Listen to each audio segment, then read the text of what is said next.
Bon, je vais vous parler aujourd'hui, je vais vous parler un petit peu de révolution digitale et des implications, des effets que la révolution digitale peut avoir sur l'emploi, la croissance et les inégalités. Donc on va discuter un peu de ça et puis de quelques implications de politique économique. Voilà, donc quelle heure est-il? Voilà, il est juste... donc je continue. Voilà, donc voilà. Est-ce que c'est ça? Non, c'est pas celui-là, en fait. Voilà, donc je vais parler d'intelligence artificielle et on veut essayer de comprendre un petit peu qu'est-ce que c'est que l'intelligence artificielle et quelles conséquences ça a sur l'économie. Alors c'est assez drôle parce que j'ai été en fait à Libération organiser un forum à Angers et donc j'étais dans un panel avec le ministre actuel Mounir, je ne sais plus son nom de famille, de numérique, Axel Lemaire, et puis il y avait quelqu'un de Las Vegas, comment il s'appelle, Gary Shapiro, puis il y avait d'autres. Et puis alors je commence à parler un petit peu des conséquences et alors, il y a Axel Lemaire qui dit « Bon, c'est très bien, on a parlé de travail. Moi, maintenant, je vais vous parler d'économie. » Je dis « Ah bon, mais alors de quoi j'ai parlé, moi, si j'ai pas parlé de... » Voilà, c'est assez comique, Axel Lemaire, qui regardait ses SMS pendant que je parlais, évidemment. Bon, alors donc, voilà. Ben, maintenant, elle a le temps de regarder ça. Voilà.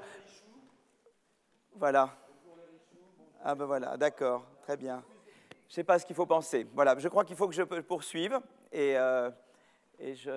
Et donc, je voulais parler des conséquences d'intelligence artificielle pour la croissance économique.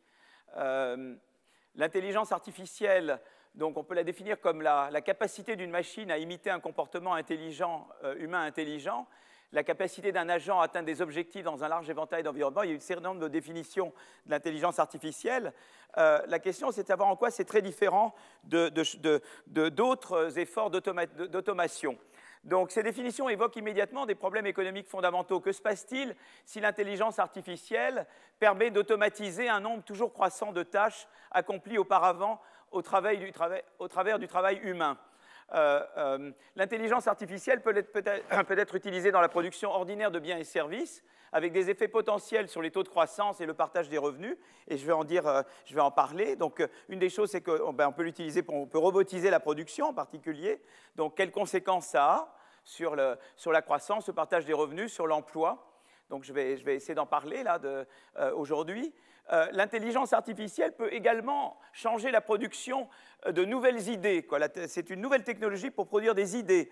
Et donc, en aidant à résoudre des problèmes complexes et en démultipliant la créativité. Donc, donc la question est de savoir qu'est-ce que ça va donner, quoi. Est-ce que vraiment les machines vont complètement nous remplacer dans la création de nouvelles idées, ou est-ce qu'il y a encore un rôle pour l'input humain, quoi. Et comment? Est-ce qu'il y a substituabilité, complémentarité? Est-ce que ça va donner lieu à une croissance explosive, ou est-ce qu'il y a des forces qui vont aller dans le sens inverse et qui font qu'on n'aura pas de croissance explosive? Donc il y a toute une série de questions. Évidemment, là, c'est beaucoup de la politique fiction, c'est beaucoup de la... On imagine, voilà, donc il y a eu certaines études, enfin, essayant de prévoir, mais l'intelligence artificielle pourrait également affecter les actions et les incitations au niveau de l'entreprise. Donc, par exemple, comment ça affecte l'organisation interne des entreprises?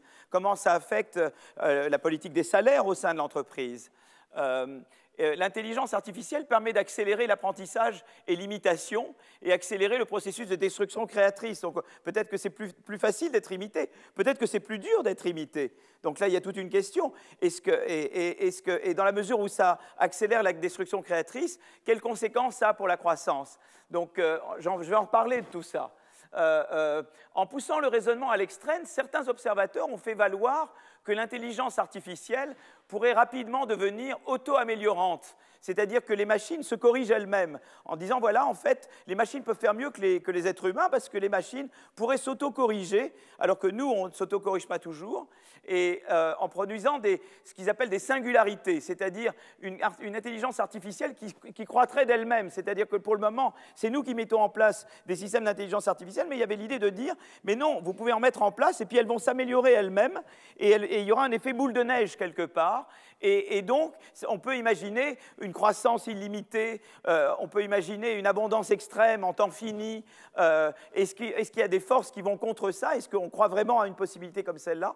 Mais voilà, maintenant, les imaginations se sont un peu libérées, et il y a des gens tout à fait raisonnables qui commencent à parler de ce phénomène de singularité où l'intelligence artificielle s'auto-améliore et donc produit un effet de boule de neige. Donc, en fait, si vous voulez, l'intelligence artificielle, dans ses effets économiques, c'est à la fois nouveau et pas nouveau. C'est nouveau parce que je crois que les premières automations n'affectaient pas la production des idées. Mais déjà, l'idée qu'on remplaçait des hommes par des machines dans la production de biens et services, ça, c'est pas nouveau. Et en fait, si vous voulez, depuis le début de la révolution industrielle, c'est le cas. Du métier à tisser aux puces d'ordinateur en passant par la machine à vapeur ou l'électricité, l'automatisation des processus de production a été un élément clé de la croissance économique depuis la révolution industrielle. Et ce qui est très intéressant, si vous voulez, c'est que j'ai toujours mes vagues, quand je montrais la vague de la machine à vapeur, la vague de l'électricité, la vague des technologies de l'information et de la communication, si vous voulez, ce qui est très intéressant, c'est qu'à chaque fois qu'il y a eu ces grandes révolutions industrielles, eh bien, on s'est posé le même genre de questions qu'on se pose maintenant à propos de la révolution digitale. C'est-à-dire qu'on s'est posé la question, est-ce que ça ne va pas créer du chômage de masse? Est-ce que ça ne va pas détruire beaucoup d'emplois? Quel effet ça aura sur l'inégalité? Et quel effet ça aura sur la croissance? Et ces questions sont déjà, et notamment sur l'emploi, eh bien, ce sont des questions qui ne datent pas de maintenant. Quand il y a eu la révolution de la machine à vapeur, il y a eu un mouvement important en Angleterre, c'est ce qu'on appelle le ludisme, du nom d'un dirigeant, syndical qui s'appelait Luder. Donc on parle du ludisme. Et le ludisme, c'était vraiment la crainte que la machine à vapeur se substitue à l'homme et crée du chômage de masse. Et finalement, on a vu que ça n'a pas été le cas. C'est intéressant de regarder l'histoire quand même. Ensuite, il y a eu la deuxième révolution industrielle. Il y a eu la révolution de l'électricité, de la chimie. Et au moment de cette révolution industrielle, Keynes, toujours le même Keynes, disait, ben voilà, on va avoir maintenant un chômage de masse. Alors c'est vrai que, et finalement, eh bien, il n'y a pas eu le chômage de masse aux États-Unis et dans les autres pays développés à la suite de cette révolution de l'électricité. Donc, et à nouveau maintenant, eh bien, un certain nombre d'auteurs se disent, ben voilà, le digital va certainement rendre redondant beaucoup de tâches qui étaient accomplies par des êtres humains, et donc risque à nouveau de créer beaucoup de chômage. Donc pourquoi pas partager le travail, pourquoi pas mettre des revenus universels, etc. Donc si vous voulez, c'est un petit peu tous ces débats qui se mettent. Et donc, si vous voulez, si vous voulez, l'intelligence artificielle, c'est une forme très accomplie, si vous voulez, très sublimée de quelque chose, de processus qu'on a déjà vu à l'œuvre plusieurs fois depuis le début de l'histoire industrielle.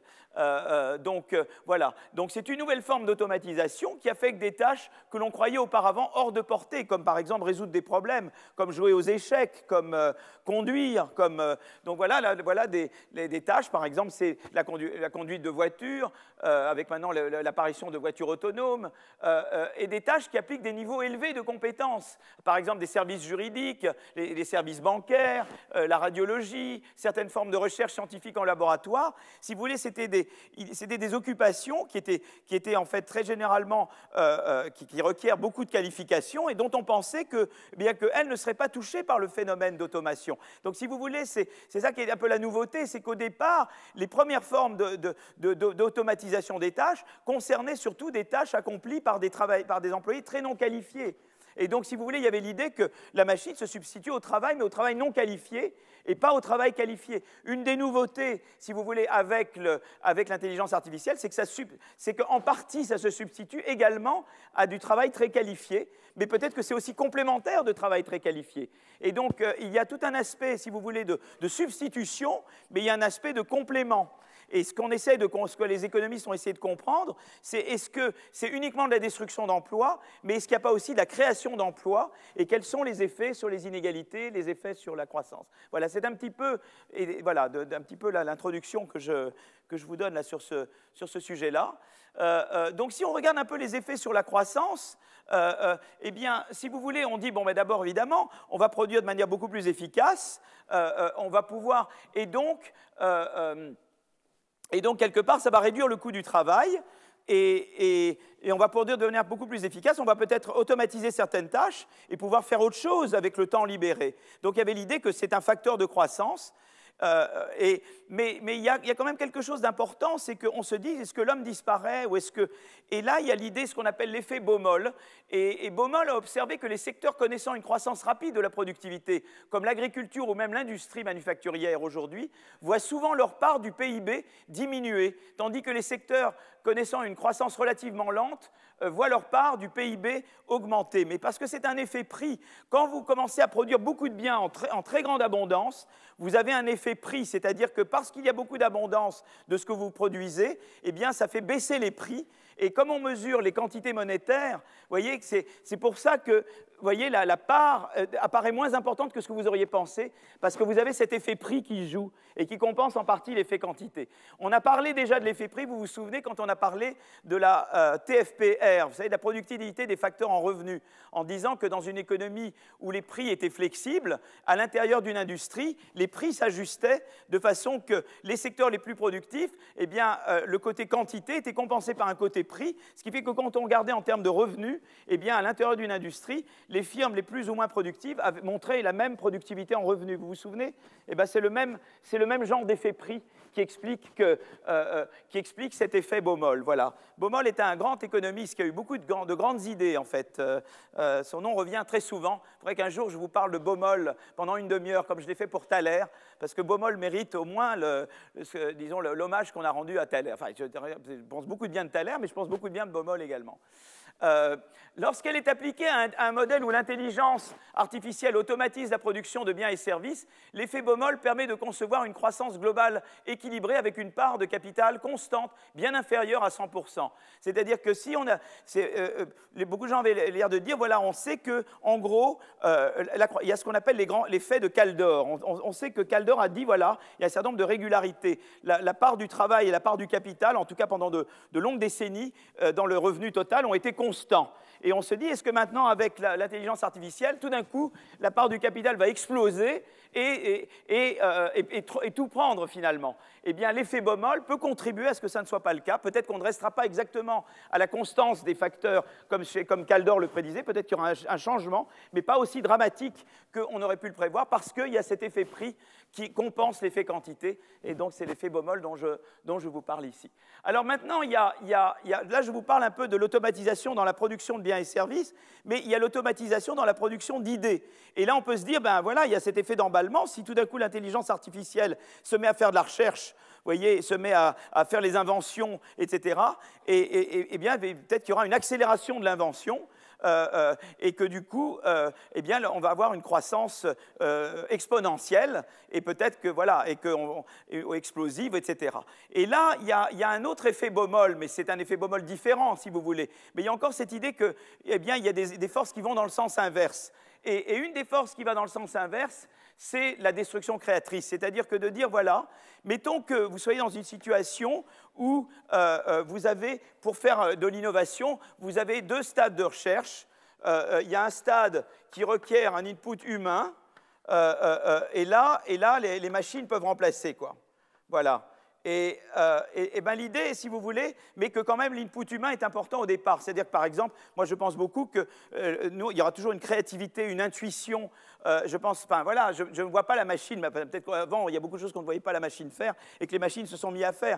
Mais disons que je pense qu'il y a un élément d'intuition, de folie, de créativité chez nous qui est très difficilement reproductible par des machines. En tout cas, c'est quelque chose que moi, je n'imagine pas maintenant, mais tout est possible. Mais supposez qu'il faille quand même, dans le procédure d'innovation, un premier stade où l'input humain est indispensable, la nouvelle idée, l'invention kuhnienne, si vous voulez. Et puis après, il y a des problèmes à résoudre, etc., que les machines peuvent faire. Eh bien, ce qui peut se passer, c'est que peut-être que eh bien, si vous voulez, l'emballement de la croissance fait que peut-être ça sera beaucoup plus facile qu'il y ait de l'imitation, que je sois imité ou qu'il y ait quelqu'un qui fait quelque chose de mieux que moi. Et si j'anticipe ça, je ne vais pas vouloir mettre l'input humain autant, et comme je ne mets pas l'input humain, eh bien la croissance ne se produira pas. Vous voyez ce que je veux dire? Je peux avoir un phénomène qui aille dans le sens inverse. Tout ce qui fait l'emballement peut devenir une force négative dans la mesure où je pense que moi, si j'innove, quelqu'un d'autre va innover très très vite, et du coup, pourquoi je vais innover puisque très vite, je vais être exproprié sur ce que je vais produire. Donc, c'est juste pour vous dire que pour toute force où on pense qu'il va y avoir un effet explosif, vous avez des forces qui jouent contre, que ce soit que l'effet prix quand on parle d'intelligence artificielle dans la production de biens et services, ou que ce soit l'effet destruction créatrice ou imitation quand on regarde l'intelligence artificielle comme producteur d'idées. Vous voyez, c'est un petit peu pour vous mettre un peu les forces. Ben, tout ça, c'est de la spéculation, hein, évidemment. Hein. Donc je vais maintenant. Donc ça, c'est un petit peu les questions qui se posent. Maintenant, tout ça, c'est de la politique fiction, puisque nous ne savons pas, nous n'avons pas encore vu l'intelligence artificielle vraiment à l'œuvre dans l'innovation, dans le processus de fabrication d'idées, donc on ne sait pas exactement ce qui va se passer en matière d'imitation et de destruction créatrice. Alors, les effets sur la croissance, je vais parler tout à l'heure des travaux de ces deux économistes, Acemoglu et Restrepo, et donc notamment où ils ont, en fait, si vous voulez, ils ont dit, leur argument est le suivant, c'est de dire, voilà, finalement, c'est vrai que l'automation détruit des emplois. On automatise certaines tâches, c'est-à-dire, voilà, il y a un certain nombre de tâches, et disons qu'il y a un certain nombre de tâches qu'on automatise. Donc là, il y a de l'automatisation. Mais ce qui se passe, c'est qu'en même temps, l'automatisation baisse peut-être le coût du travail à un moment donné, mais en tout cas, ça libère du travail pour créer des nouvelles lignes. Et là, on a des nouvelles lignes qui apparaissent, des nouvelles lignes de produits. Voilà, vous voyez? Et donc, il y a l'idée de dire, ben voilà, pourquoi finalement, et ça s'applique aussi, ça s'applique à l'intelligence artificielle, mais ça s'applique également à essayer de comprendre pourquoi la révolution de la machine à vapeur n'a pas créé du chômage de masse, pourquoi la révolution de l'électricité n'a pas créé du chômage de masse. C'est parce qu'en fait, si vous voulez, eh bien, il y a eu sans doute un processus de ce genre, c'est-à-dire qu'effectivement, on a automatisé des processus de production existants, mais ça a ouvert des possibilités nouvelles, de créer des choses nouvelles. Et par exemple, si vous voulez, c'est particulièrement vrai pour le digital, parce que pour le digital permet notamment quelque chose d'important, c'est le développement de réputation individuelle. Développement de réputation individuelle.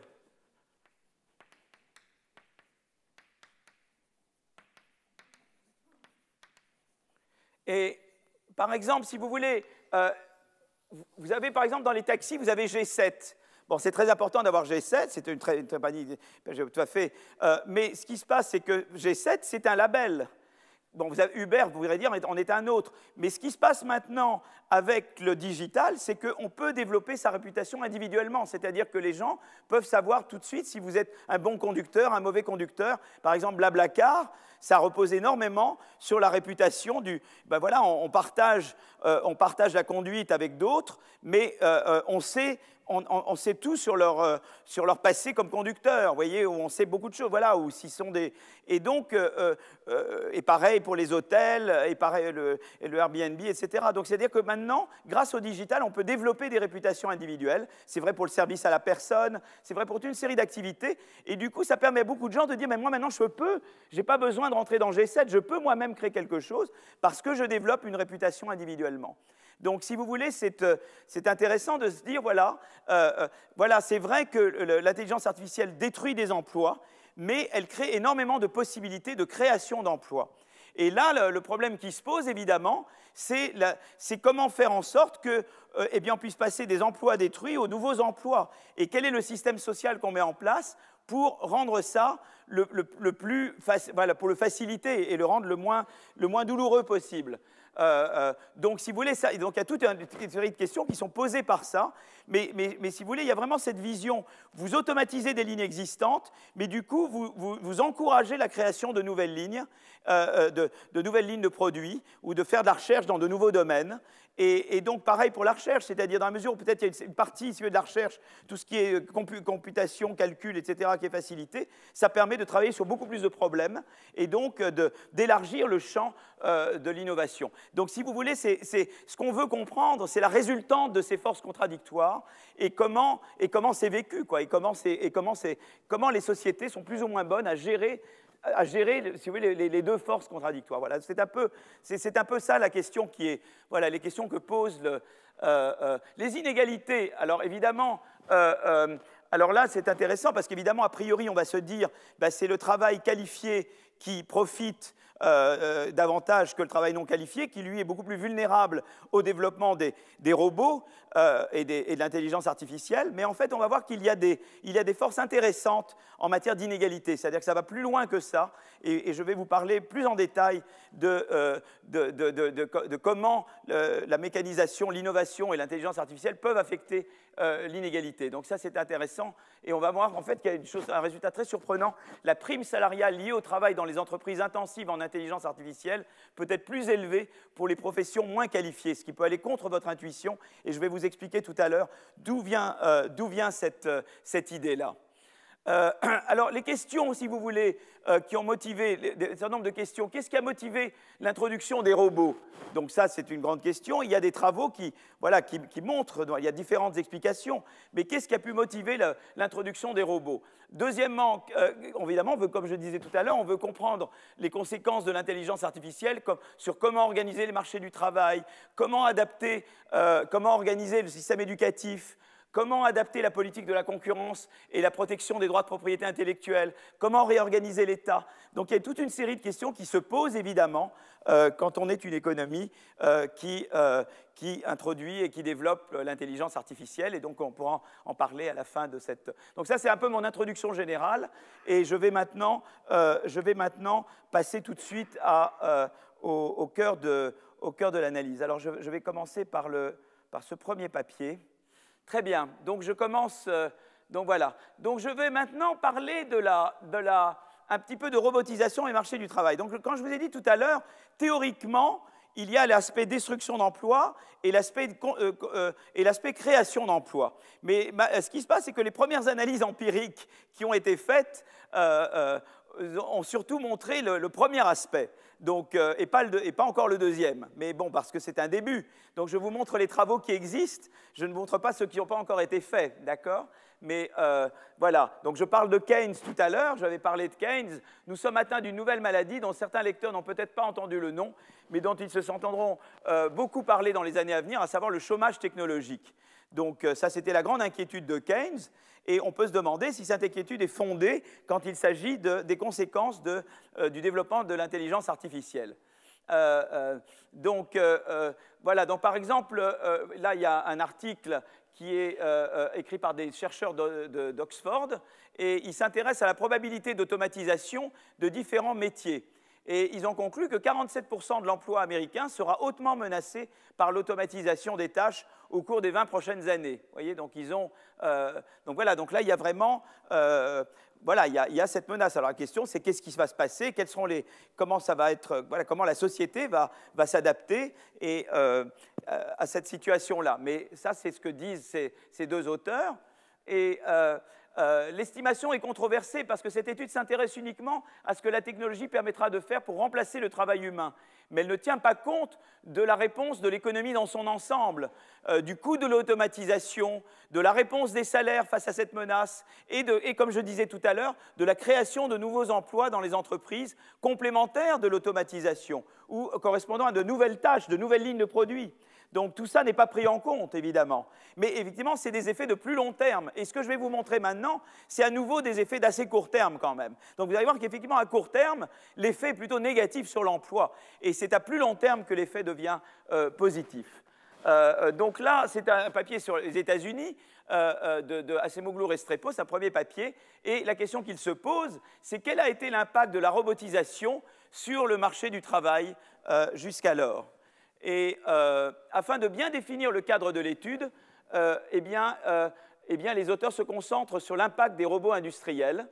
Et voilà, donc ils regardent des tâches comme la peinture, l'assemblage. Donc c'est vraiment du travail moins qualifié dont il est question là, évidemment. Et ils regardent l'effet quand même à relativement court terme.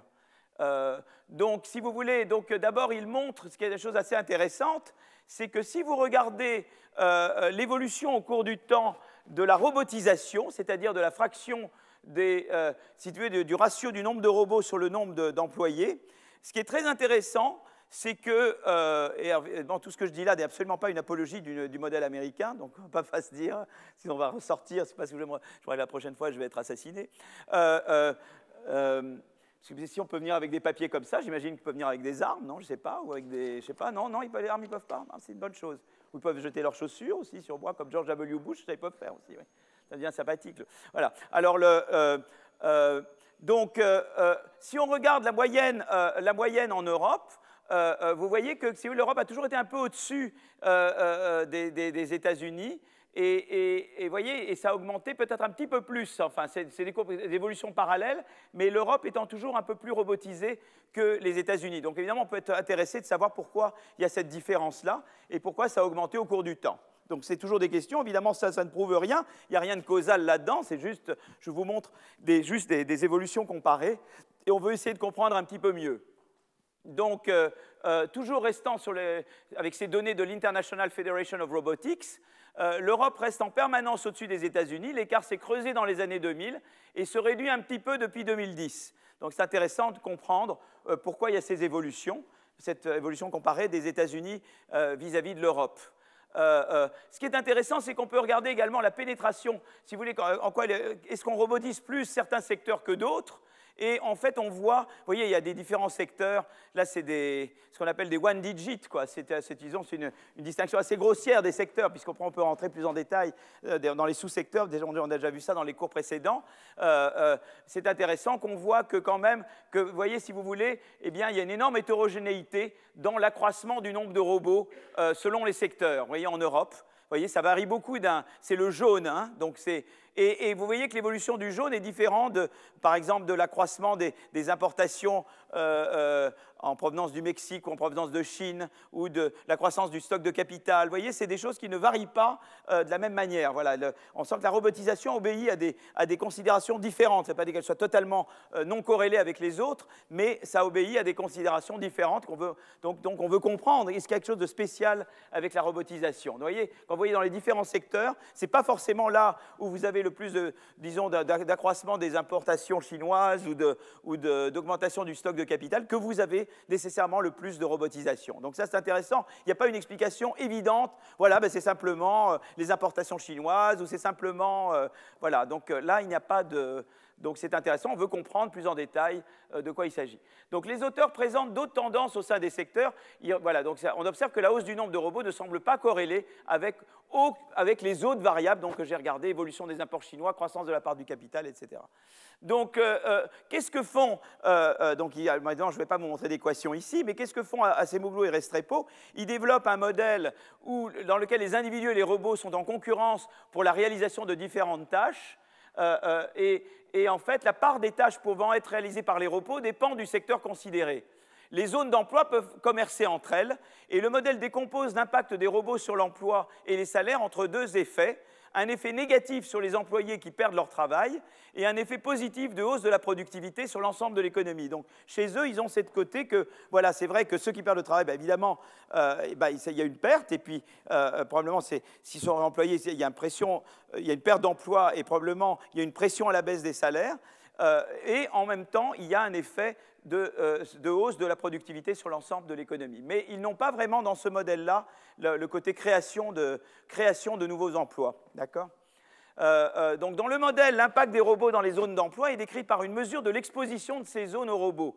Et donc quand on regarde une zone C, eh bien, on dit l'exposition aux robots, eh bien, on sait qu'il y a, on dit, voilà, c'est l'exposition nationalement, c'est ce qu'on appelle un indice de Bartik, en fait, c'est-à-dire qu'on dit, voilà, on regarde au niveau national les différentes industries, quelle est leur exposition aux robots, et dans la région que vous considérez, vous regardez la place de chaque industrie dans cette région.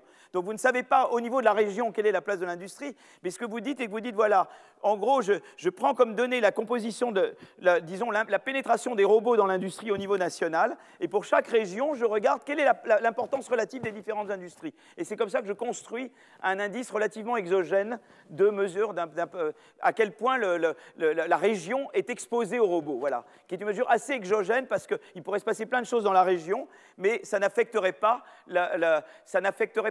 disons, la composition initiale industrielle de la région, et ça n'affecterait pas non plus ce qui se passe au niveau national en termes de la décision de l'industrie de se doter davantage de robots ou pas. Vous voyez, donc c'est une mesure assez exogène disons, à quel point une région est exposée aux robots ou pas. Et alors, voilà un petit peu l'indice qu'ils obtiennent. Donc ça, c'est assez intéressant. Ça vous donne un peu vous voyez, ça vous donne la carte des États-Unis en matière d'exposition aux robots.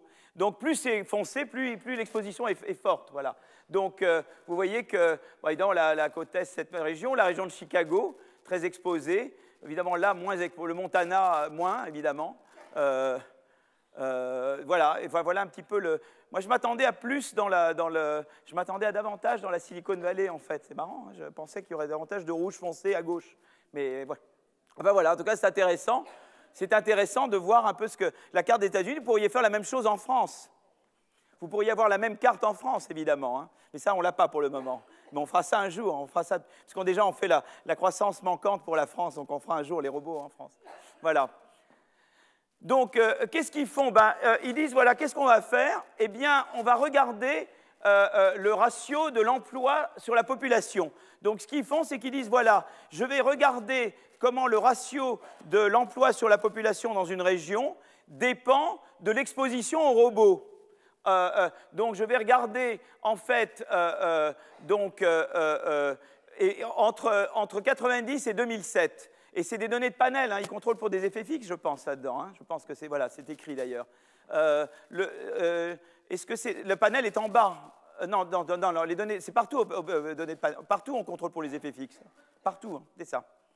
Donc vous voyez que, est-ce que vous avez, alors vous voyez ici que vous avez l'effet, vous voyez toujours un effet négatif de ce ratio emploi privé sur population par rapport au choc des robots. Quelle est la différence entre le haut et le bas?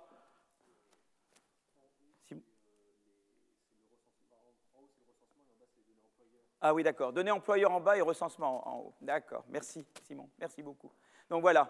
Donc voilà, en tout cas, quelle que soit la manière dont je mesure l'emploi, si c'est le recensement privé ou si c'est les mesures, on retrouve à chaque fois cet effet très négatif. Donc on voit vraiment que les endroits où il y a plus de robots, l'emploi baisse. Voilà. Mais c'est évidemment encore à nouveau un effet de court terme, puisqu'il peut y avoir des effets de long terme qui ne sont pas pris en compte ici. D'accord ? Et alors maintenant, sur les salaires, on regarde l'évolution des salaires, on regarde l'exposition des robots entre 1993 et 2007, et on regarde à quel point l'effet que ça a sur les salaires moyens, quoi. Et on regarde les salaires horaires ou les salaires hebdomadaires. Donc les salaires horaires, c'est en haut, les salaires hebdomadaires, c'est en bas.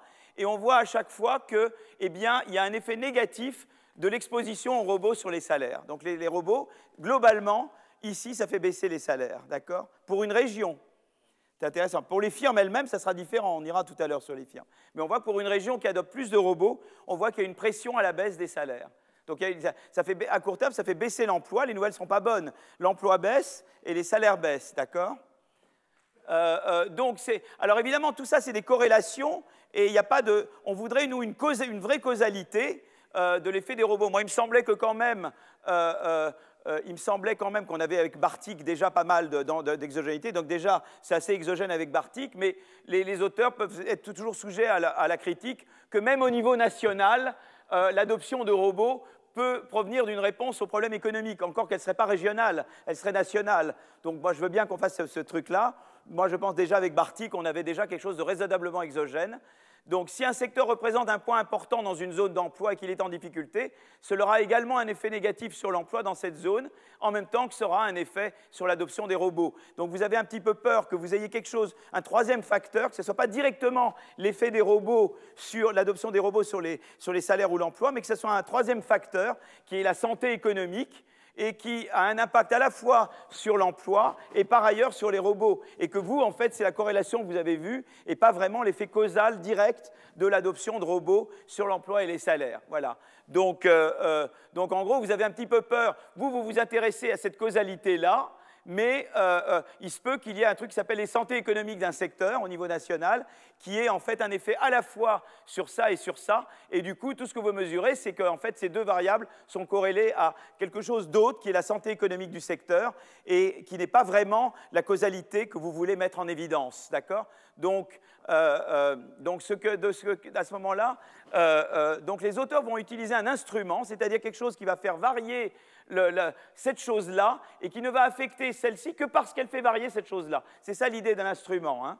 Donc, et donc, ils vont utiliser un modèle qui permet de ne capter que les installations de robots dues à des progrès technologiques. Donc, ils vont prendre comme instrument l'installation de robots par industrie dans l'ensemble des économies avancées du monde. Comme ça, c'est bien parce que ça ne vient pas juste du secteur national aux États-Unis. En gros, on a peur qu'il se passe quelque chose aux États-Unis et que, voilà, un mauvais tweet de je ne sais pas qui, et à ce moment-là, tout part à volo. Alors, du coup, on dit, voilà, on va noyer le tweet dans l'économie avancée mondiale, et donc, voilà l'installation de robots par industrie. Comme ça, on a l'idée que c'est ce secteur, mais pas tellement aux États-Unis seulement, c'est la propension du secteur à se robotiser. Voilà, c'est ça l'idée, quoi. Et mondialement. Et donc, voilà. Et comme les pays font face à des circonstances économiques différentes, l'évolution des robots dans l'ensemble des pays est un bon instrument pour mesurer la propension d'un secteur à se robotiser, indépendamment des contingences qui peuvent se passer même au niveau national américain. Et donc, ils font cet instrument, donc ils régressent l'emploi ou les salaires sur la robotisation, mais instrumentés par la propension mondiale à robotiser dans les secteurs. Et donc, ce qu'ils voient, c'est que, eh bien, on a toujours l'effet, en fait, on voit toujours cet effet négatif on voit toujours cet effet négatif ces variables, on voit toujours cet effet en fait qui est renforcé. On voit un effet renforcé quand on a instrumenté. Voilà. Ce qui veut dire que les éléments tiers, c'était plutôt aller dans le mauvais sens, en fait. Voilà. Donc ça, c'est intéressant. Et donc ça, c'est leur... Alors, ils le font au niveau de secteur, évidemment, tout ça pourrait être fait au niveau des firmes. Et maintenant, un des grands pas à faire, c'est de regarder la robotisation vraiment sur des données de firmes. Or, aux États-Unis, ils n'ont pas de bonnes données de firmes, mais en France, on a des bonnes données de firmes. Et donc, en France, on pourra faire mieux. On pourra regarder des études basées sur des données de firmes, ce que le large, je crois, et Acemoglu essaie de faire maintenant. Alors maintenant, on arrive, donc on regarde, oui, donc ça, c'est les estimations. Et là, on regarde, oui, différentes mesures de census. Alors là, qu'est-ce qu'on a? Dans le cas de la régression avec le plus de contrôle, oui, alors on contrôle pour toute une série de choses, et on voit que c'est tout à fait robuste. En fait, l'introduction d'un robot entre 1993 et 2007 conduit à une perte d'emploi pour 6,2 employés, ce qui est quand même considérable. Hein. Donc c'est quand même quelque chose de très sérieux. Mais c'est un effet de relativement court terme. À nouveau, l'effet de long terme n'est pas pris en compte. D'accord ? Donc voilà, donc là ici, j'ai le changement d'emploi et l'exposition aux robots. Plus on est exposé à des robots, plus le changement d'emploi est négatif, vous voyez. Donc ça, c'est ce qu'on regarde ici. Et alors après, on fait la même chose sur les salaires. Donc ils vont à nouveau instrumenter pour la régression sur les salaires. Donc, et à nouveau, quand ils instrumentent, ils trouvent un effet de la robotisation sur les salaires encore plus négatif qu'avant. Voilà. Ils disent l'introduction d'un robot pour 1000 employés dans une zone d'emploi conduit à une baisse, là j'ai oublié le E, des salaires de 0,73%, ce qui est quand même très important. Hein. Voilà. Donc, et à nouveau, là, maintenant, ce qu'on représente, c'est le changement des salaires horaires en fonction de l'exposition aux robots, en fonction de la menace de robotisation dans la région, de la propension de la région à être robotisée. Et on voit que plus une région a une propension à être robotisée, puisqu'elle est exposée à la robotisation, robotisation, plus ça fait baisser le salaire dans cette voilà. Donc, alors maintenant, ce qui est intéressant, c'est qu'on peut regarder l'impact par profession. Donc, et ce qui est intéressant, notamment en différence longue, et on voit qu'évidemment, ça affecte d'abord les tâches les moins qualifiées et les plus routines, donc, et moins les tâches managériales, ou un peu moins les services d'ailleurs. Et donc, on peut voir aussi, donc ça c'est le genre de, on va voir selon les professions, et on voit que finalement l'impact est très négatif sur l'ensemble, l'impact est négatif sur l'ensemble des professions, mais l'impact est beaucoup plus marqué sur les professions manuelles, routinières ou d'assemblage que sur les métiers de service ou de commerce par exemple. Donc c'est intéressant de regarder, et après on pourra regarder par qualification, mais ça je ne l'ai pas. Ils ont par qualification, je crois, si après. Ah oui, c'est leur niveau d'études, voilà, on y est. Encore une fois, quel que soit le niveau d'études, l'impact est négatif sur l'emploi et les salaires, mais plus marqué pour des individus n'ayant pas suivi de cursus universitaire, notamment l'impact sur les salaires est plus négatif sur ceux qui n'ont pas suivi, suivi un cursus universitaire et obtenu un diplôme universitaire. Donc voilà, c'est intéressant, c'est ce à quoi on s'attend évidemment, hein. Il y a l'impact homme-femme. On remarque également que l'effet de l'emploi est plus négatif sur les hommes que sur les femmes, quel que soit le niveau d'études. L'effet est moins marqué sur les salaires, parce que probablement déjà, on sous-paye, probablement c'est le fait qu'on sous-paye les femmes, et donc ça doit reflète probablement, certainement, ça doit être le candidat numéro 1, quoi. Voilà, donc les conclusions jusqu'à maintenant de cette étude-là, qui est une étude très partielle, c'est un tout début d'étude empirique sur les effets économiques de la robotisation. Il regarde donc l'effet de la robotisation sur l'emploi et les salaires aux États-Unis, mais c'est des effets de court terme, et on voit que les effets sont négatifs sur l'emploi et les salaires, mais plus négatifs pour les tâches les plus routinières ou pour les professions moins éduquées. Voilà, mais ce qui est intéressant, c'est que l'effet est négatif, mais d'une ampleur comparable à celle des révolutions industrielles du passé. Vous voyez, donc c'est ça, parce que la question évidemment est de savoir, mais évidemment c'est encore un peu tôt, est-ce que ça va être très différent cette fois-ci des révolutions industrielles passées, machines à vapeur, électricité. Et là, on attend encore, si vous voulez. Donc là, on a encore trop peu de données, mais la question est de savoir is this time different, quoi, voilà. Et donc la question est encore posée et ouverte par cette étude. Voilà, donc ça termine mon deuxième. Est-ce que vous êtes encore là? Voilà. Bon, alors je vais maintenant échapper. Alors le problème, c'est comment je... Ah voilà, c'est bon, ça marche. Voilà. Il est quelle heure là? Il est 53. Est-ce que vous voulez que je vais peut-être reprendre? Est-ce que peut-être je continue? Ça va, c'est bon de continuer, puisque nous avons eu une petite récréation au début. Je ne sais pas ce que ça va être la prochaine fois. C'est vraiment... je vous conseille de venir rien pour voir à quelle sauce je vais être mangé. Voilà. Très bien. Donc maintenant, je regarde toujours je vais regarder maintenant le lien entre robotisation et démographie. Donc c'est un autre article des mêmes auteurs.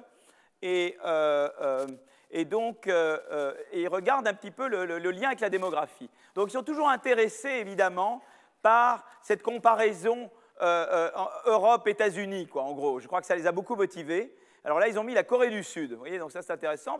On a rajouté la courbe Corée du Sud aux autres courbes. Et donc, ils sont intéressés et ils veulent avoir un petit peu... donc, on voit qu'il y a cette différence Europe-États-Unis. Et on veut essayer de l'expliquer. Pour le moment, ce qu'on a regardé tout à l'heure, ce n'était pas expliquer les différences, on a regardé l'effet de la robotisation sur des variables économiques comme l'emploi et les salaires. Mais on n'a pas parlé des causes de la robotisation. Voilà. Donc là, qu'est-ce qu'il regarde? Eh bien, il regarde la démographie comme une possible explication. Voilà. Donc ça, c'est un nouveau papier qu'ils ont présenté récemment.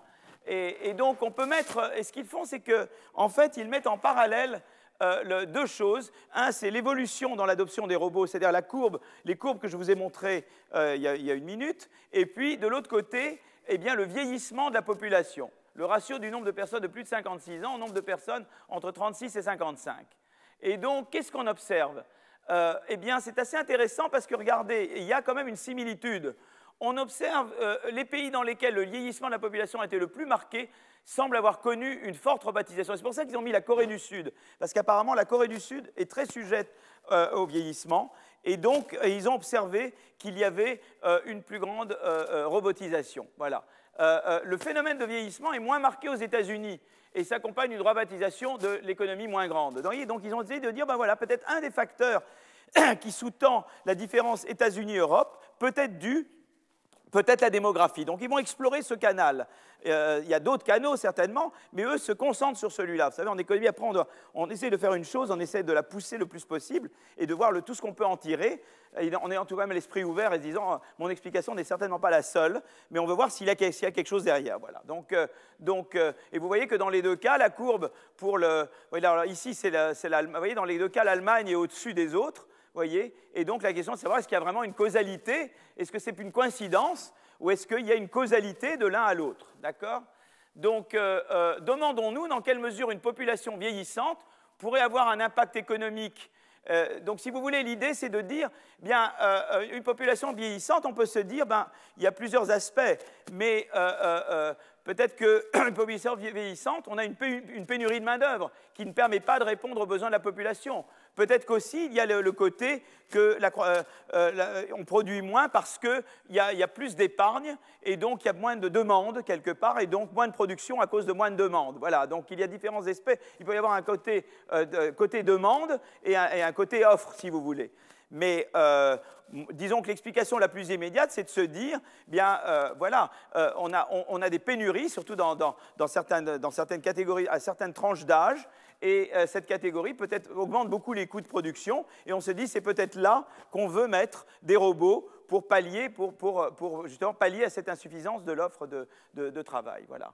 Alors, ce qui est très intéressant, c'est que si on regarde la relation entre les changements dans la croissance entre 1990 et 2015 du ratio des seniors par rapport au middle age, si on voit cette... donc, ratio senior to middle age, donc ça veut dire le ratio des seniors sur middle age, c'est ça, de l'un sur l'autre, c'est ça. Et qu'on regarde les changements et qu'on regarde disons la croissance moyenne du PIB entre 1990 et 2015, ben, vous voyez qu'on ne voit pas grand-chose, on voit une relation très légèrement positive. C'est-à-dire que c'est pourtant, donc je vais aller me dire tout à l'heure, eh bien quand j'ai une population plus âgée, eh bien normalement je devrais avoir moins de croissance pour des raisons de demande, parce qu'ils demandent moins, et pour une raison d'offre, parce qu'il y a moins de personnes qui sont disponibles pour produire et inventer, etc. Mais si vous regardez, si vous faites juste simplement une régression statistique de la croissance moyenne du PIB par tête, ce que j'ai en vertical, sur la croissance du ratio des seniors sur le middle age entre 1990 et 2015, on voit que la relation n'est pas négative du tout. Et donc, on veut comprendre qu'est-ce qu'il y a. Il y a peut-être des effets qui vont dans le sens inverse. Et ce qui va aller dans le sens inverse, c'est la robotisation. C'est ça leur idée. C'est de dire, qu'est-ce qui fait que malgré le fait que les populations deviennent plus vieillissantes, la croissance n'est pas moindre, c'est parce qu'en fait, ils pallient à ce problème en robotisant davantage. C'est ça l'argument qu'ils vont pousser. Alors après, on peut dire, ben moi, est-ce que je suis d'accord, est-ce que je ne suis pas d'accord? À chaque fois, je pousse un argument et je me base sur des travaux existants. Moi, il y a plein de choses que j'aimerais faire et qu'on devrait faire. Et ce cours se veut justement un endroit qui est stimulant pour démarrer des nouveaux projets de recherche. Donc, mais je montre déjà ce qui se fait maintenant. Voilà. La réponse est la suivante. Dans les pays dont la population est vieillissante, la part relative de la main-d'œuvre d'âge moyen diminue. Ça a tendance à créer un coût de travail élevé pour les tâches effectuées par cette classe d'âge, car l'offre de travail diminue. Donc, et les entreprises de ces pays vont compenser ce coût supplémentaire en investissant dans des solutions technologiques, en particulier dans la robotisation, ce qui permet de remplacer en priorité le travail de la classe d'âge moyenne, notamment dans les entreprises des niveaux moyens.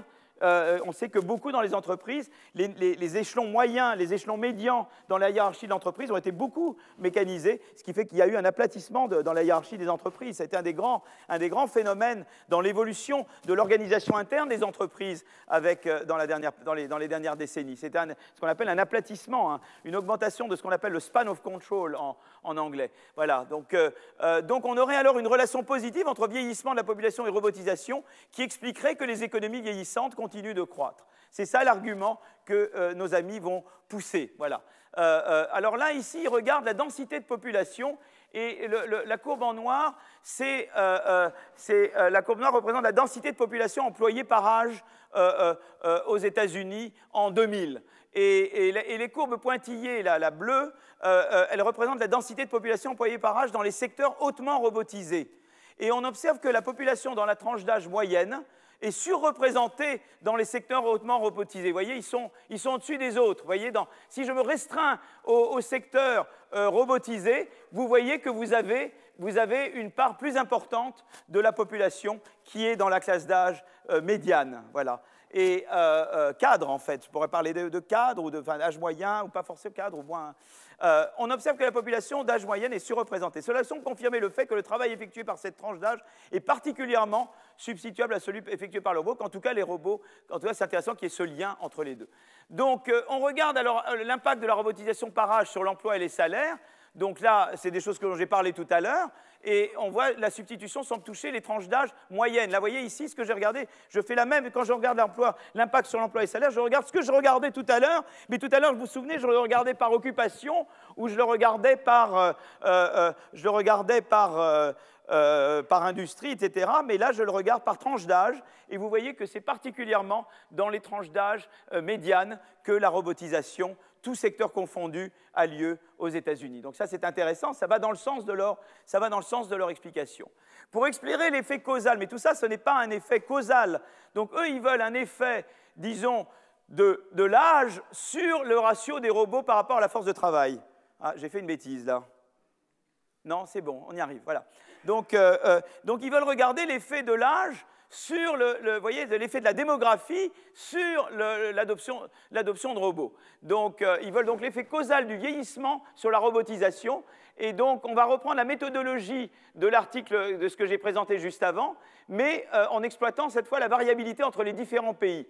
Donc, on regarde à gauche, c'est l'augmentation du nombre de robots pour 1000 personnes employées entre 1993 et 2014. Et à droite, c'est l'évolution entre 1990 et 2025 du ratio entre nombre d'employés seniors et nombre d'employés d'âge moyen. D'accord? Et ce que je veux, c'est d'avoir une causalité de l'évolution du ratio sur l'évolution de la robotisation. D'accord?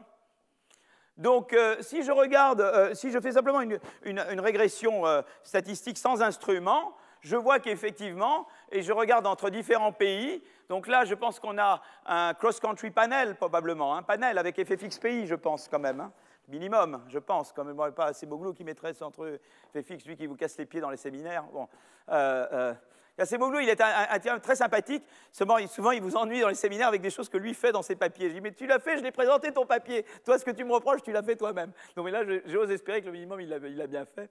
Donc je représente en ordonnée l'augmentation des robots par 1000 employés et disons, et l'âge. Et on voit que dans les pays où le ratio entre nombre d'employés seniors et nombre d'employés d'âge moyen et l'évolution est plus, disons, ce ratio est le plus important, on a une augmentation de la robotisation. D'accord? Donc ça, c'est une...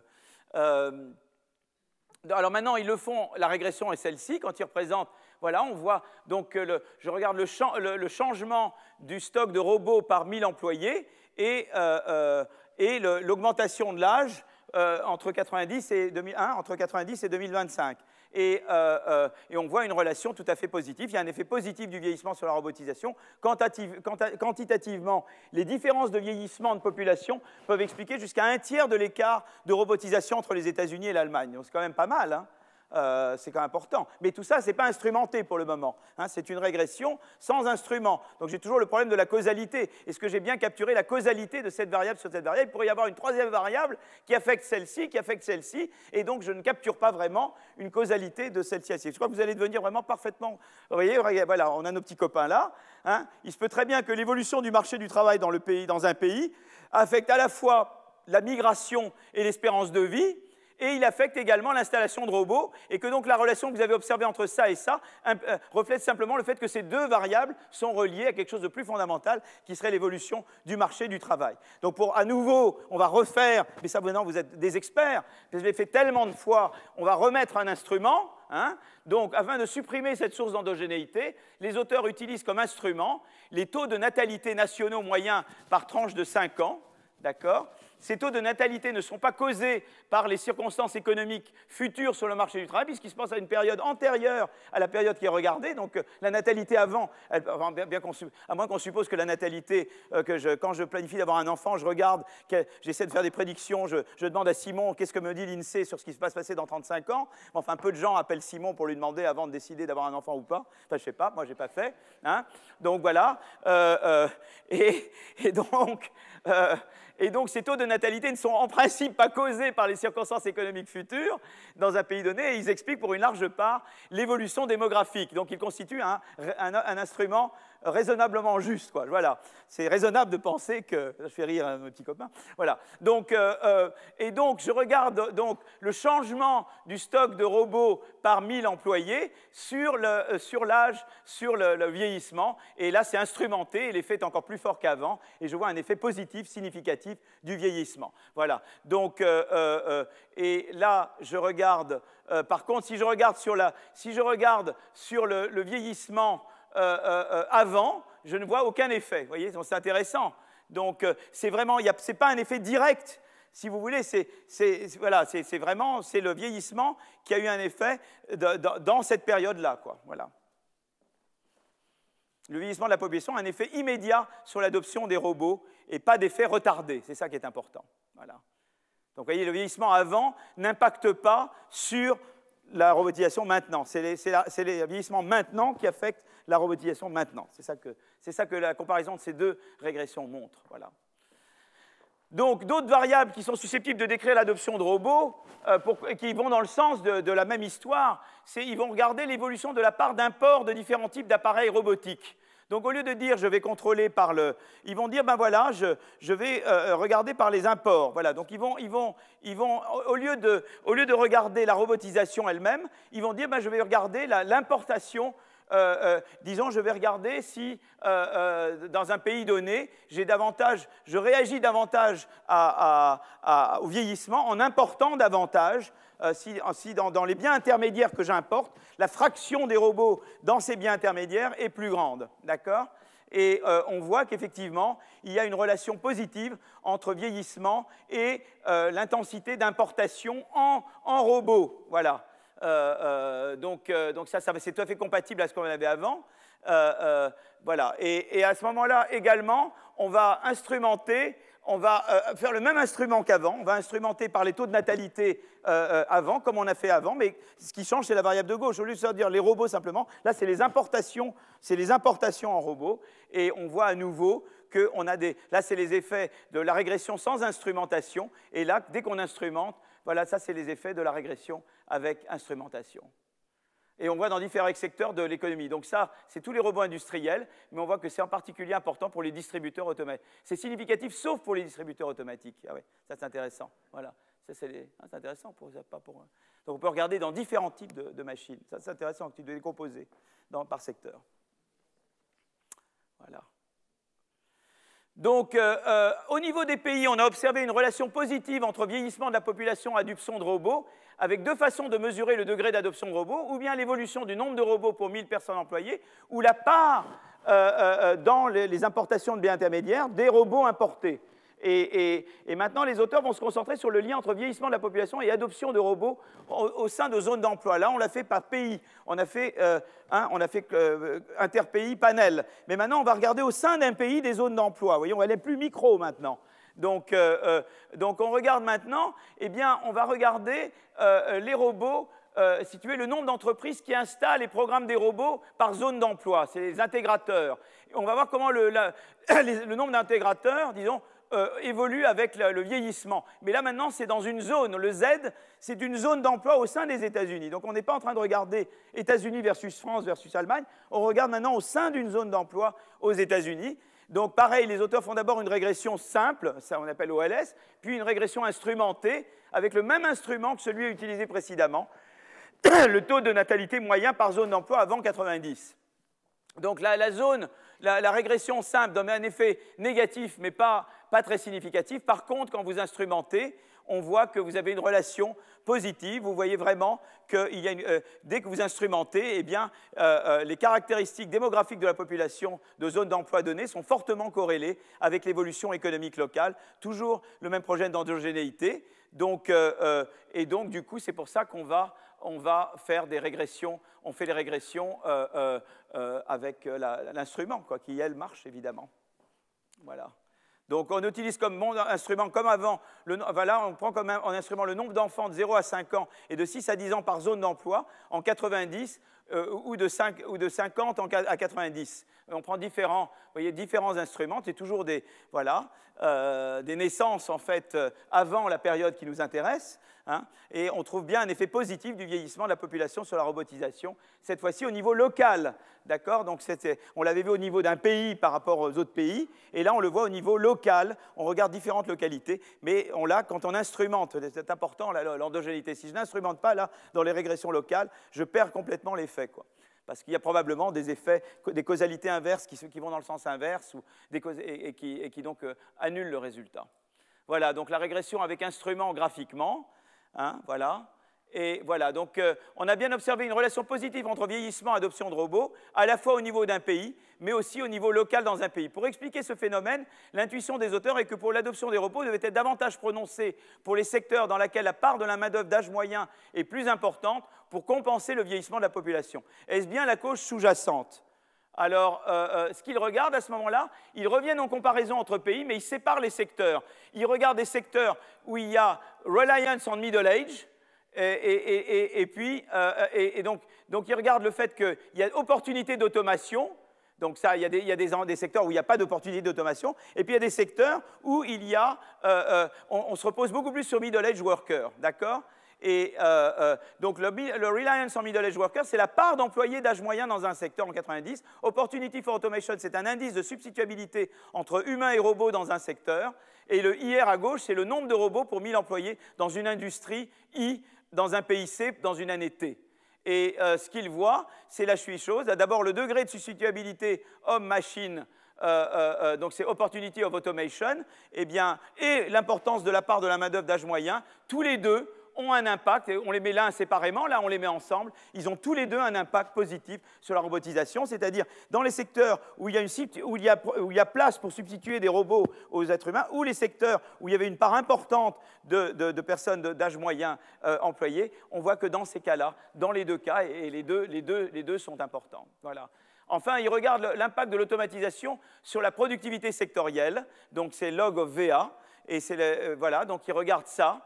Et ce qu'ils voient, c'est que dans une société vieillissante, les secteurs dans lesquels on peut facilement substituer un robot à un individu connaissent des gains de productivité du travail, ce qui permet de soutenir la croissance. Et donc ça explique, rappelez-vous du début, je m'étais dit qu'il y avait des raisons a priori pour lesquelles le vieillissement ne serait pas bon pour la croissance, parce qu'il y a moins de main-d'œuvre disponible pour faire un certain nombre de tâches qui produisent de la croissance, mais aussi parce que la demande peut-être est moins forte. Eh bien, on voit que, il y a en fait le fait de substituer, évidemment, pousse la productivité, et ça, c'est ça qui explique qu'on n'observe pas une relation négative du vieillissement sur la croissance, parce qu'il y a eu cette correction, notamment par la robotisation. D'accord ?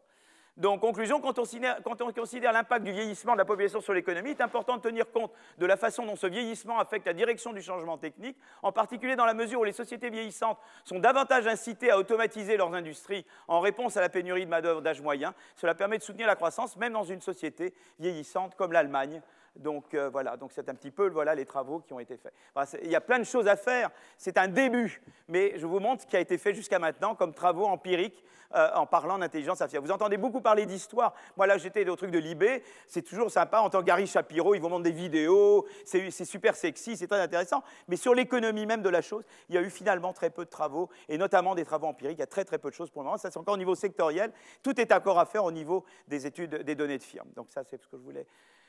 Alors, il est 15 et j'ai 45 minutes. Vous voulez une pause? Pas de pause. On a eu la pause? Vous voulez la pause? Je vois des regards désespérés, mais en même temps très, très déférents. Vous voulez que je... Parce que j'ai à peine 45 minutes pour le dernier.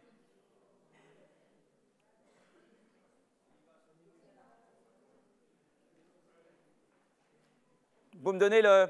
Hein? Bon, allez, vous êtes des anges. Vous êtes des anges. On va faire un truc, voilà. Attendez, ah non, j'ai fait des bêtises là. Voilà, je vais maintenant dans le... Je vais enlever ça. Attendez, c'est celui-là. Voilà, c'est le fameux... C'est celui que j'avais mis tellement de temps à mettre, vous savez, au début, avant ce qui s'est passé. Il y a eu l'avant et l'après, évidemment. Hein. Voilà.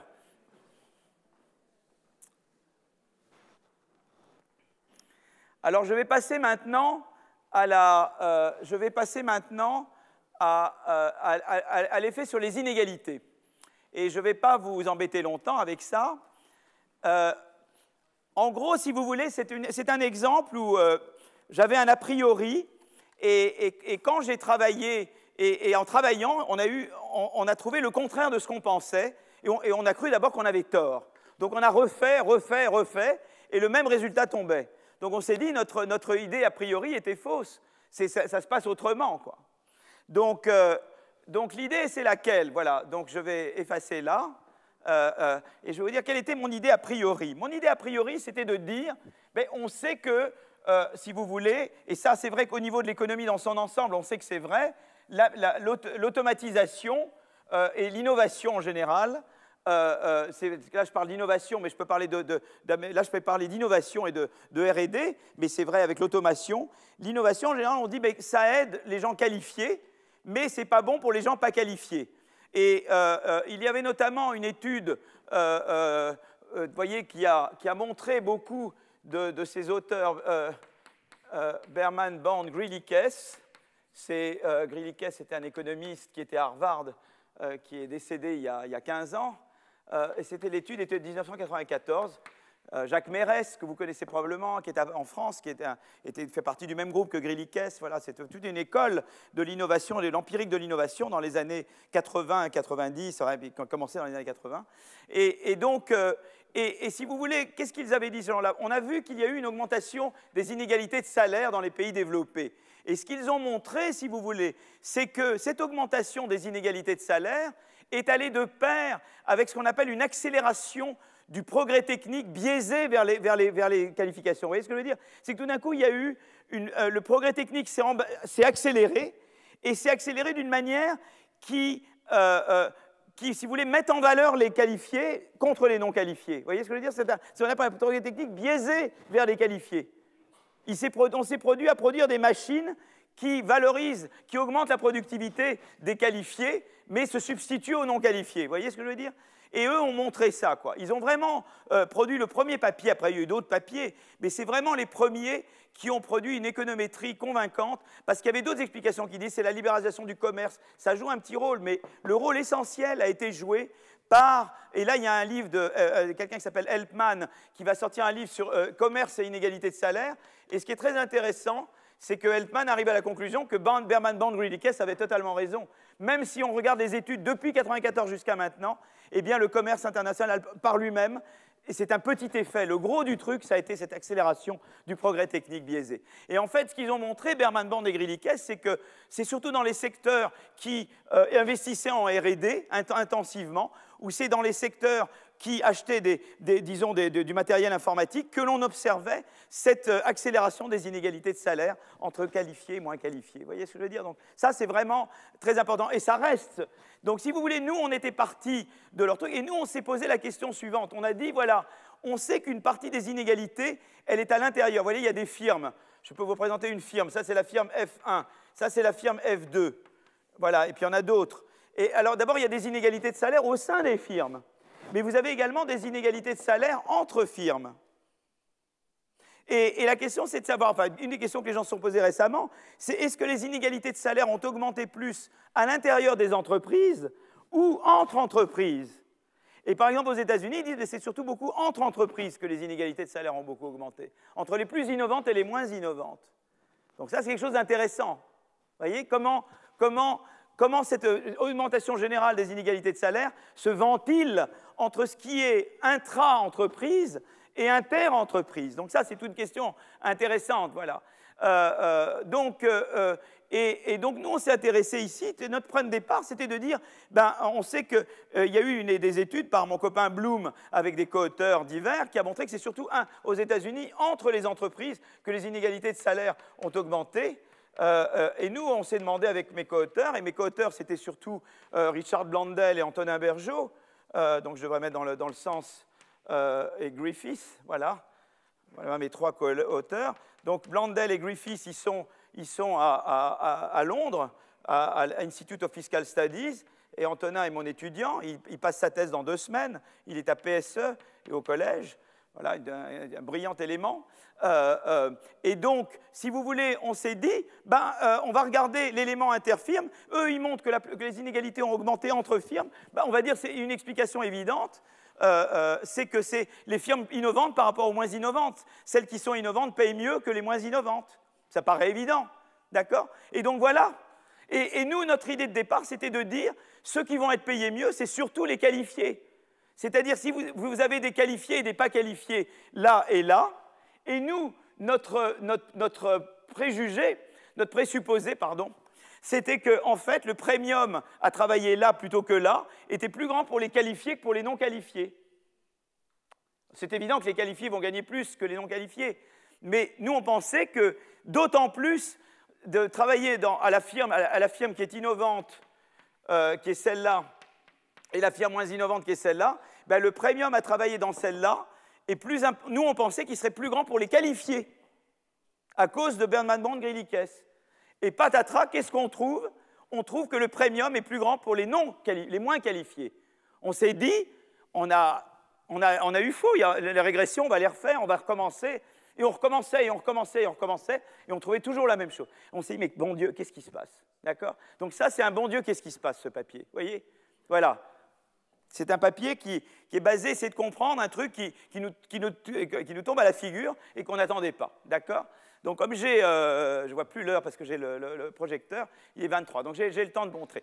Alors déjà, là, il y a un diagramme qui est intéressant, et après on va pouvoir discuter, parce que je veux que ça soit assez soft, là, cette partie. Hein. Vous avez vraiment été très courageux avec moi, et voilà, et très patient, à tout point de vue, et vous m'avez beaucoup soutenu aujourd'hui. J'ai envie de pleurer, mais je ne pleure pas encore, j'attends après un peu. Voilà, bon, on reviendra là-dessus. Je n'ai pas le temps de pleurer, là, je pleurerai après le cours. Bon, alors, donc, qu'est-ce que représente cette courbe? En abscisse, sur l'horizontale, j'ai le salaire, disons que j'ai le salaire d'un individu par rapport au salaire moyen dans l'économie de ceux qui ont qui vivent dans le même lieu, dans le même lieu géographique, et qui ont la même qualification. Donc, mettons que Simon et moi, on a la même, il est plus qualifié que moi, mais mettons qu'on soit la même qualifié, qu'on a la même qualification, on vit au même endroit, et moi je regarde mon salaire par rapport à celui de Simon, voilà, et de la moyenne des gens qui ont ma qualification dans le même endroit. Donc c'est quelque part mon premium, quoi. Et donc, alors il se pourrait que ce soit moi qui suis plus malin que les autres, et que ça n'a rien à voir avec l'entreprise. Or, il se trouve, si c'était le cas, ça serait totalement indépendant des salaires que l'entreprise paye. Si c'était dû uniquement à moi qui suis plus talentueux et rien à voir du tout avec l'entreprise, j'aurais quelque chose de plat là, parce que là, je représente en ordonnée le salaire moyen de l'entreprise dans laquelle je suis. Si c'était indépendant de l'entreprise, c'est mon talent qui compte. Il se trouve que peut-être l'entreprise a pris beaucoup moins de gens talentueux, qu'elle, moi, elle m'a, mais mon salaire, c'est moi, quoi. Il y a moi et moi et moi, il n'y a pas l'entreprise, vous voyez ce que je veux dire? Donc, si c'était uniquement comme ça, j'aurais une courbe horizontale. Or, vous voyez que nous avons une courbe très nettement croissante, c'est-à-dire que le fait que vous soyez dans une entreprise qui paye mieux est un aspect, est une composante importante du salaire que vous recevez par rapport à d'autres. Ça veut dire que les autres n'ont peut-être pas la chance de travailler dans cette entreprise. Vous voyez, ça, c'était la première chose qui nous a mis la puce à l'oreille. Vous voyez ce que je veux dire? Et ça, c'est à tout niveau de qualification. J'ai une chance, indépendamment de ma qualification, j'ai une chance de travailler dans une entreprise qui est plus innovante qu'une autre. C'est intéressant. Voilà. Donc, on va continuer notre investigation. Hein. Voilà. Alors, donc, ce qu'on va faire, c'est qu'on va montrer qu'évidemment, l'innovation est effectivement un déterminant des différentiels de salaire entre firmes, pas juste à l'intérieur des firmes, mais entre firmes, d'accord? Donc avec des données employeurs-employés de Grande-Bretagne, mais maintenant nous avons de meilleures données en France, et nous essayons maintenant de reproduire, puisque nous allons avoir de nouveaux personnes qui vont travailler avec nous pour nous aider, nous renforcer, on va faire ça sur données françaises. Mais ce qui est très curieux, donc la première chose, c'est qu'on va trouver également, effectivement, que les entreprises plus innovantes payent mieux. Bon, c'est bien, mais ce n'est pas un scoop. Bon, c'est vrai que ça aurait pu être le cas que ce soit plat, mais ça ne l'est pas. Bon. Mais la deuxième chose, et c'est ça le truc surprenant, c'était que le premium donc, de travailler dans une entreprise plus innovante, ça donne plus à tout le monde. Mais ça donne particulièrement plus aux gens de qualification faible. Et ça, c'était la surprise. Nous pensions que c'était les gens à qualification élevée, et je vais essayer de vous expliquer pourquoi. Mais c'est vraiment une surprise. Il a fallu essayer de comprendre qu'est-ce qui se passait, d'accord? Voilà. Donc je vous avance, je ne vais pas vous embêter avec ça. Bon, alors, les données qu'on utilise, c'est des données de survey, des données d'enquête, en fait, sur les salaires et le temps de travail en Angleterre. C'est des enquêtes, donc on ne prend pas tout le monde, parce que les enquêtes, on ne peut pas prendre, mais on prend au hasard, voilà. Et c'est tiré au hasard. Donc, et on observe le même individu au cours du temps, d'accord? Et on a des données de R&D qui concernent toutes les firmes avec plus de 400 employés. D'accord? À nouveau, on les prend au hasard. Et voilà. Alors, donc, au total, on a 150 000 employés et 6 300 firmes, et ça représente à peu près 70% de la R&D en Angleterre. D'accord? Et après, on peut changer, on peut dire, voilà, cet échantillonnage, je peux le changer, c'est très robuste. Donc, en gros, c'est comme ça, quoi. Alors, évidemment, l'avantage de la France, c'est que là, on peut prendre toutes les firmes. En France, on peut prendre tout le monde. Donc, voilà. Donc, voilà, donc le fameux H inclut des informations détaillées sur les revenus du travail, sur les heures travaillées. Donc, on regarde les salaires horaires, on inclut les bonus, etc. On connaît aussi si c'est homme ou femme, l'âge, le temps déjà passé dans l'entreprise, qu'on appelle tenure en anglais, l'occupation, etc. Et voilà, donc on a l'occupation, mais on connaît les classifications d'occupation. On ne connaît pas directement les niveaux d'éducation, mais on sait où les gens travaillent. Donc il y a les emplois de qualification moins grandes, qui sont être sur la chaîne, un emploi de clerc de base, l'emploi de maintenance, de sécurité, etc. Et alors après, il y a les qualifications intermédiaires, donc voilà, donc des IT technician, médical, voilà, mais des occupations managériales intermédiaires, etc. Et puis vous avez les high skills qui sont disons les managers, les top managers, les exécutifs, les ingénieurs, les scientifiques, les directeurs de R&D, les managers de R&D, etc. Donc on classifie les occupations par ordre comme ça. Et donc, on voit déjà, on peut regarder les salaires par catégorie, évidemment, en termes de salaire horaire, vous voyez que ça regroupe à peu près, c'est-à-dire que plus on monte dans les qualifications, plus les salaires moyens par heure sont importants, plus la partie qui repose, disons, qui n'est pas fixe, mais qui repose au mérite, enfin, à la performance, disons, est importante, ça c'est le incentive, etc. Et le total, et ça c'est le total, ça c'est le salaire annuel en livres sterling, voilà, qui augmente avec la qualification. Donc voilà, donc en gros, ce qu'on appelle niveau de qualification, ça reflète quand même assez bien, disons, une série de variables, disons, dont on pense qu'elles reflètent effectivement le niveau de qualification. Alors,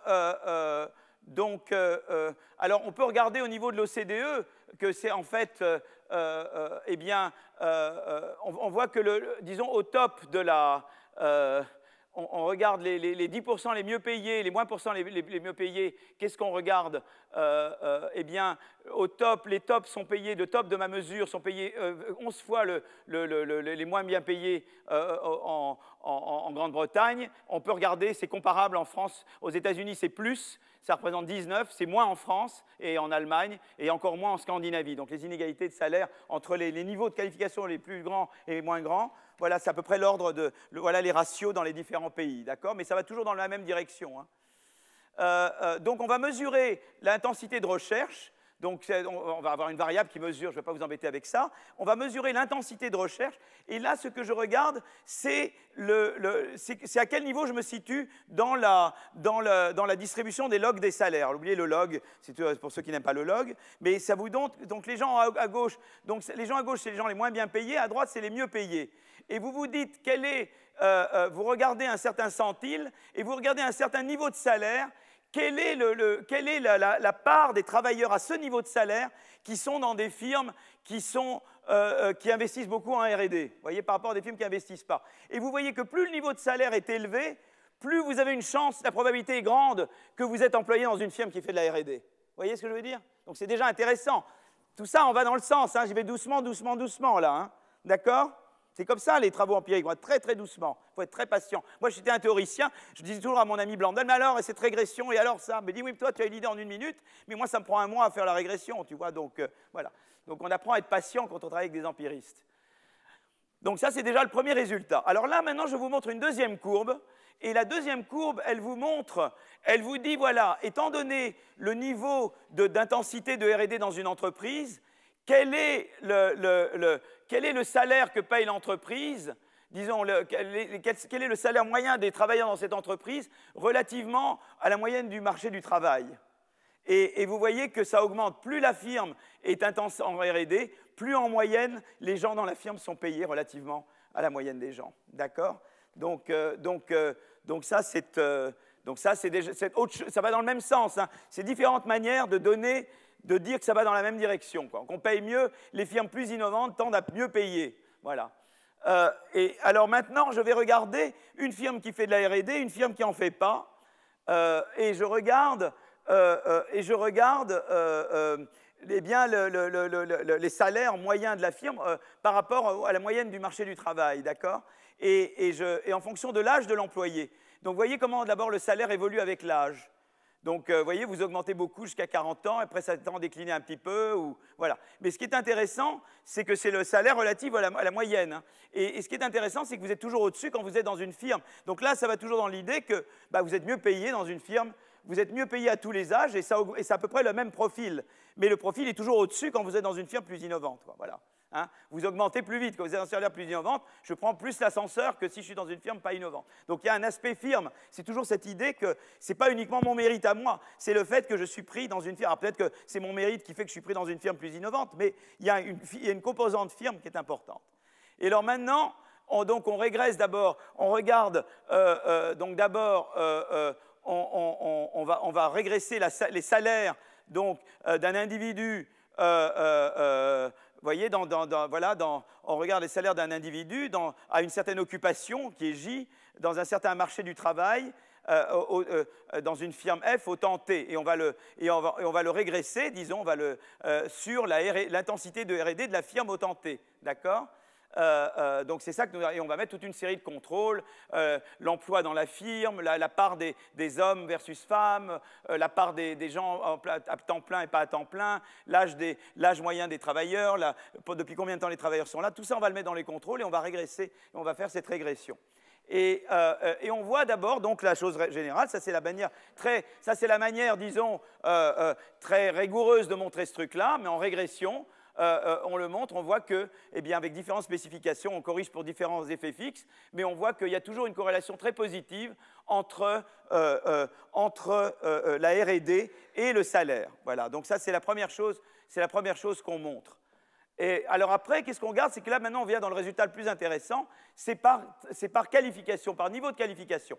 Alors je veux juste qu'on regarde ce diagramme-là. Il est quelle heure là? Oui, ah oui, dis donc, il n'est que 34. Je vais avoir fini avant. Oh, j'étais trop vite. Ah oui. Oh là là, mais c'est bien parce que comme je ne vous ai pas donné de pause, je vous donne la pause après. Bon. Et c'est pour ça que je vais. Alors là, on regarde des niveaux là, on regarde des firmes qui sont plus ou moins R&D intensives. Vous voyez, donc ça, c'est plus je vais à droite, plus c'est l'intensité d'R&D, plus la firme est innovante. Et ce qu'on voit, c'est que d'abord, quand la firme est plus innovante, eh bien, la part des travailleurs pas qualifiés qu'elle emploie diminue. Vous voyez, quand une firme est plus innovante, elle emploie moins de gens peu qualifiés. Elle emploie plus de gens à qualification médiane et plus de gens à qualification supérieure. Donc ça, c'est la première chose que vous pouvez voir. Donc déjà, en termes de composition, on voit que les firmes qui sont les plus innovantes, elles tendent à employer moins de gens pas qualifiés. C'est intéressant, ça va être un élément de notre enquête. Vous savez, là, je mène une enquête et j'essaie d'avoir des indices. Et ça va me mettre une petite graine là pour l'histoire que je vais raconter. C'est quand même intéressant ce fait-là. Donc je le note sur un petit carnet. Je dis, tiens, intéressant. Voilà, qu'est-ce qui va se passer? D'accord?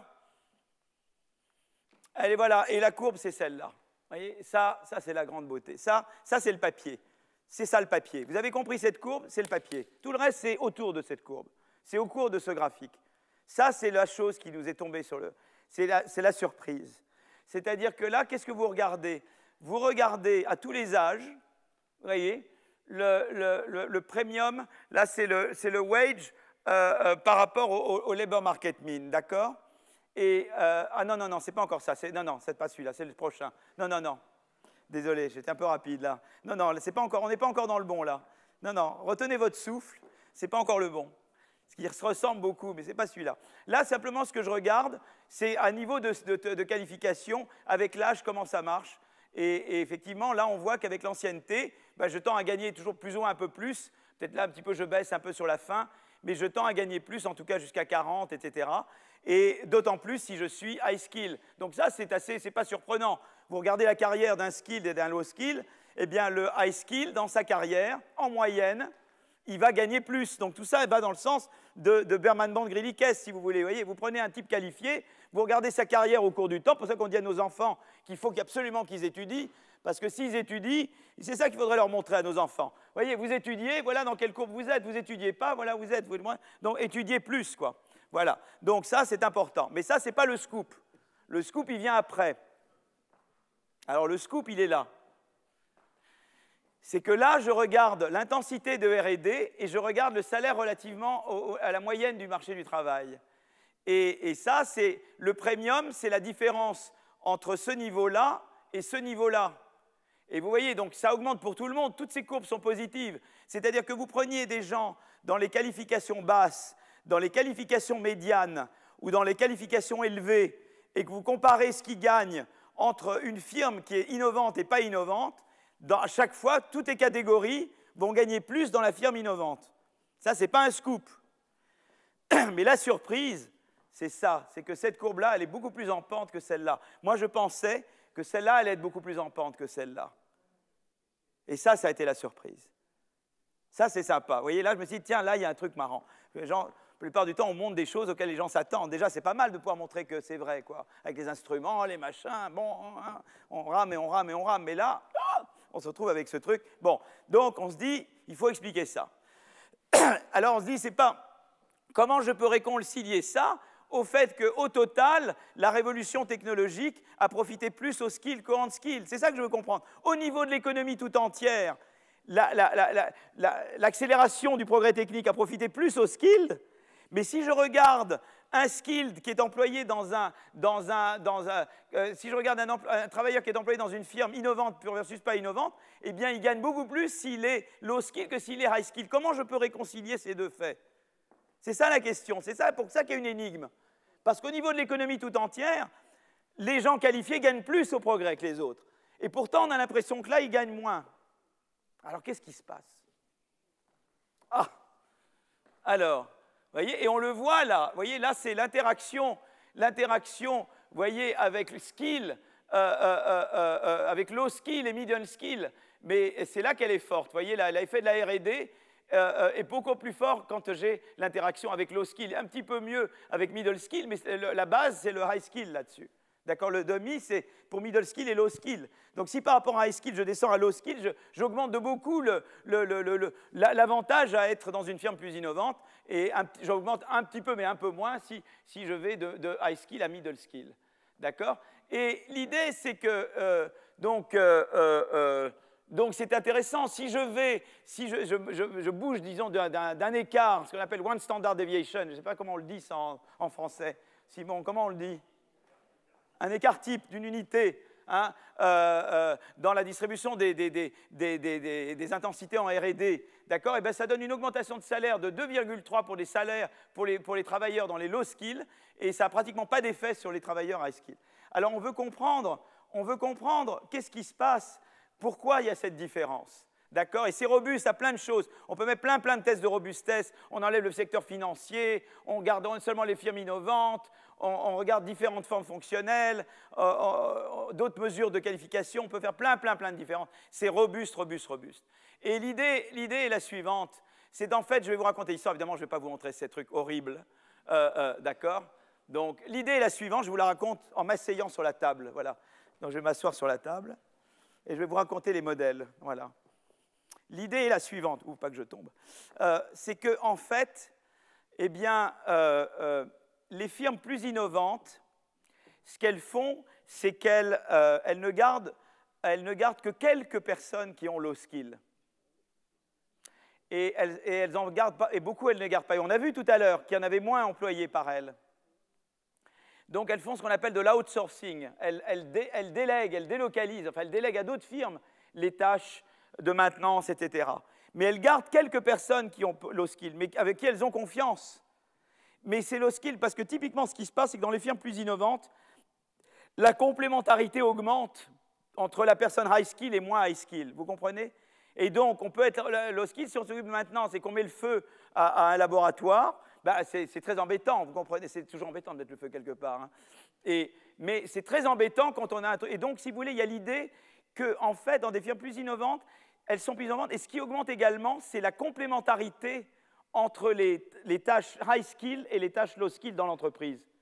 J'ai besoin, si j'ai un low skill, il doit être hyper bon, quoi. Il doit être bon sur d'autres dimensions, qui ne sont peut-être pas les dimensions du cursus universitaire. Il doit être hyper efficace, quoi. Je veux la personne la plus efficace dans les tâches que je garde. Et donc, je suis prêt à payer beaucoup pour ça. Et la différence est importante parce que si je n'ai pas, ça fait, tout ce que le travail fait par ailleurs dans l'entreprise est mis à mal, quoi. Donc, le manque à gagner est énorme si je n'ai pas la personne vraiment efficace. C'est ça l'idée. Et l'idée est également que quand vous avez quelqu'un avec un CV très élevé, normalement, la réputation ou le CV, bon, ça ne fait pas une énorme différence. Mais là, vous dites, je dois avoir quelqu'un de vraiment très efficace que je connais bien. Et ça fait une énorme différence. Et c'est ça l'histoire. Vous voyez, c'est que en fait, ce qui va se passer, c'est que les firmes plus innovantes, elles vont déléguer beaucoup de tâches assez routines, mais les aspects moins routiniers, qui quand même requièrent le support, etc., ils vont les garder et ils vont les payer très bien. Alors, ils vont les payer très bien parce qu'ils ont besoin d'eux, parce qu'ils dépendent d'eux. Et ça peut être aussi parce que c'est pas sain dans une entreprise d'avoir des inégalités trop grandes également. Hein. Donc là, on dit, voilà, il y a une culture de l'entreprise et tout le monde doit sentir qu'il est copropriétaire de l'entreprise. Donc il y a la culture de l'entreprise. Mais il y a une série de raisons qui fait que vous leur donnez ce qu'on appelle un super salaire d'efficience. Parce que vous êtes très dépendant de ces tâches-là. Alors, au niveau de total, en moyenne, les low skills vont gagner moins, parce que très peu seront employés par les firmes innovantes, beaucoup seront employés ailleurs.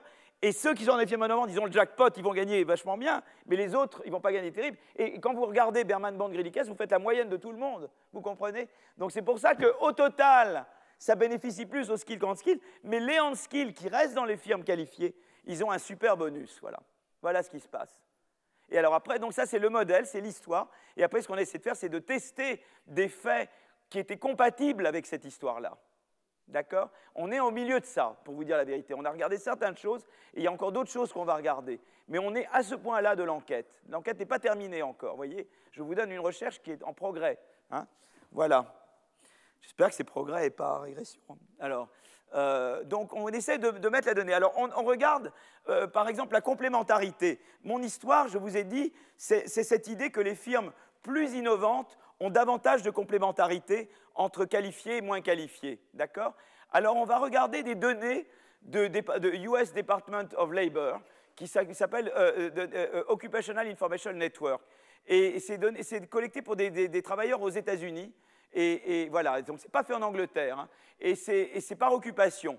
Et ça donne des mesures détaillées des caractéristiques des occupations et de la formation dans l'entreprise du travailleur, du training, ce qu'on appelle la formation dans l'entreprise. D'accord? Et voilà les questions qu'il pose dans ce survey. Quelles seraient les conséquences que vous fassiez une erreur? Pas de conséquence 1, 5, c'est très large conséquence. Quel est l'impact des décisions que vous faites? Pas d'impact 1, 5, très grand impact. Quelle est la quantité de formation sur le tas que vous avez reçue? D'accord? Etc. Pas ou beaucoup d'années. Et la chose intéressante, c'est qu'on voit qu'en termes de niveau de skill, qui correspondent aux skills que j'ai en Angleterre, eh bien, on voit que la conséquence d'une erreur est beaucoup plus grande, voyez, pour les low skills que pour les high skills. Vous voyez, conséquence d'une erreur, là, elle est toujours la même, quelle que soit l'intensité d'un R&D. Tandis que la conséquence d'une erreur, ici, pour les low skills, est beaucoup plus grande dans une ferme très innovante. Vous voyez? Là, ça rigole pas, quoi. Vous voyez? Voilà. Ça rigole jamais, mais là, vraiment pas, quoi. Voilà. Donc, c'est ça l'idée. Alors, ensuite, on regarde impact des décisions.